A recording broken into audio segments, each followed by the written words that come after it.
নমস্কার বন্ধুরা, good morning সকলকে। আজকে কিন্তু বেশ কিছুটা আগেই আমার মর্নিং হয়ে গেছে। এখনও বাজে সকাল 8টা, প্রায় 10-15 মিনিট আগেই আমার মর্নিং হয়ে গেছে। সারা দিন কিন্তু আজকে অনেক কিছু কাজ রয়েছে। ফুল বাগান তৈরি, কিছু গাছ এনেছি, সেই গাছগুলোকে আজকে বসাবো। বাগানটার দিকে একটুখানি দেখতে হবে, বাগানটা একটু তৈরি করবো, আর সারাদিনে কি কাজ করছি সেগুলো তোমাদের সঙ্গে শেয়ার করব।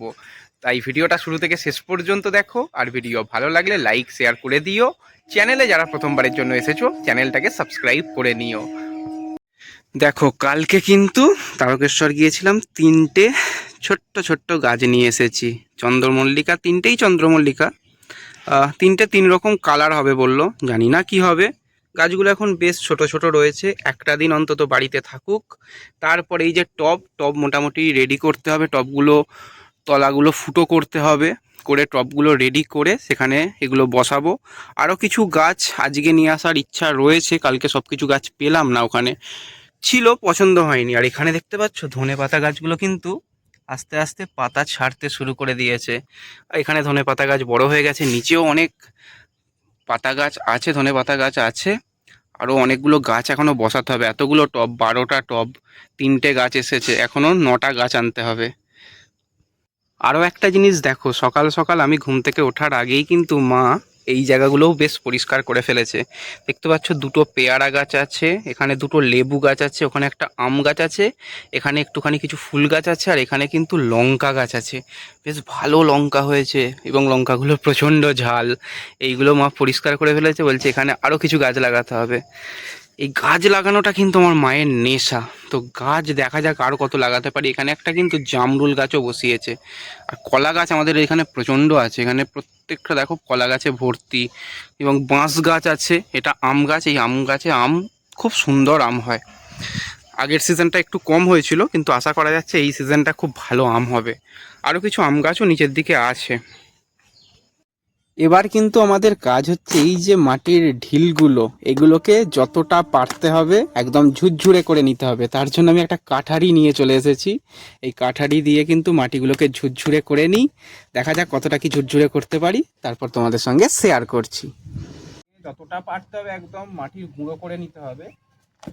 দেখা যাক কতটা আজকে হয়। আর আজকে তো গাছ বসাচ্ছি না, এগুলো আরেকটু শুকনো হবে, মাটিগুলো যত শুকনো হবে ততটা ভালো হবে। এইগুলোকে এখন করে নিই। এরপর কিন্তু এই যে টবগুলো আছে, টবগুলোকেও কিন্তু আজকে মোটামুটি ফুটো করে রেডি করে নেব কয়েকটা টব। তো সেই টবগুলোতে বসাবো। ওই মাটিটা কালকে লাগবে, আজকে এই মাটিটা আজকে ঝুরঝুরে করে করে নেব। দেখতে পাচ্ছ এই যে বড় বড় মাটির ঢিলাগুলো ছিল, সেখান থেকে মোটামুটি যতটা পেরেছি মাটিটাকে একদম ঝুড়ো ঝুড়ো করে নিয়েছি। ছোটোখাটো কয়েকটা ঢিলা রয়েছে, এগুলো জল পেতে পেতে মোটামুটি ঠিকঠাক হয়ে যাবে। এবার আমাদের আজকের সেকেন্ড কাজ, সেটা হচ্ছে টবগুলোকে রেডি করা। টবগুলোকে রেডি করতে গেলে টবগুলো একটু ফুটো করে দিতে হবে তলার দিক থেকে। সেই জন্য একটা এই স্কুপ ড্রাইভার নিয়েছি, একটা লাইটার নিয়েছি, আর একটা বাতি নিয়েছি। এটাকে একটু গরম করে করে ওগুলোকে একটু ফুটো করে নেব। তো চলো টবগুলোকে ফুটো করে নিতে হবে। দেখা যাক টব এইটা দিয়ে ফুটো হয় কিনা। খুব একটা মোটাও টবগুলো নয়, কিন্তু ফুটো করতে তো একটুখানি এটা গরম করে নিতে হবে। এটাকে গরম করলে তবে কিন্তু ভালোভাবে এটা ফুটো করা যাবে। কিন্তু যা হাওয়া দিচ্ছে তো বারবারই বাতি নিভে যাচ্ছে। স্কুপ ড্রাইভারটা মোটামুটি গরম হয়ে গেছে, দেখা যাক এটা ফুটো হয় কিনা। ফুটো হচ্ছে, কিন্তু আরও অনেক বেশি গরম করতে হবে। কিন্তু এখানে যা হাওয়া দিচ্ছে বাতিও নিভে যাচ্ছে, আর গরমও সেইভাবে। স্ক্রু ড্রাইভারটা হওয়ার চাপের ব্যাপার। এই নিবিস না নিবিস না।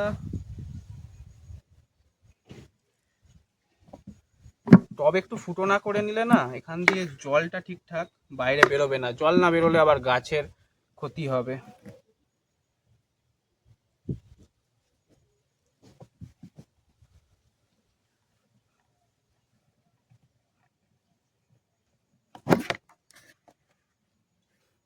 দেখতে পাচ্ছ এদিকে টব ফুটো হয়ে গেছে, ওদিকে বাতি নিভেও গেছে, বাতিটা জ্বেলেছিলাম বাতিটা পড়েও গেছে। তো যাই হোক, অন্তত একটা টব ফুটো হয়েছে, বাকিগুলো সব ফুটো করে নেবো আস্তে আস্তে। আজকের মতন কিন্তু আমাদের কাজ এখানেই আজকে শেষ করলাম। এই যে একটা টব, এই আর একটা দুটো টব, আর এই একটা তিনটে টব কিন্তু আমাদের ফুটো করা হয়ে গেছে, মাটিও মোটামুটি রেডি হয়ে গেছে। দেখতেই পাচ্ছ মাটিটা একটু শুকনো হবে, আর ওতে হালকা কিছু মানে ওই গাছের পাতা একটু গোবর সার দিয়ে কিন্তু মাটি তৈরি হবে। তো এখানেই ভিডিওটা এন্ড করলাম। ভিডিও কেমন লাগলো অবশ্যই জানিও। চ্যানেলে প্রথমবারের জন্য এলে চ্যানেল সাবস্ক্রাইব করে নিও। দেখা হবে আবারও নতুন কোনো ভিডিওতে। ধন্যবাদ।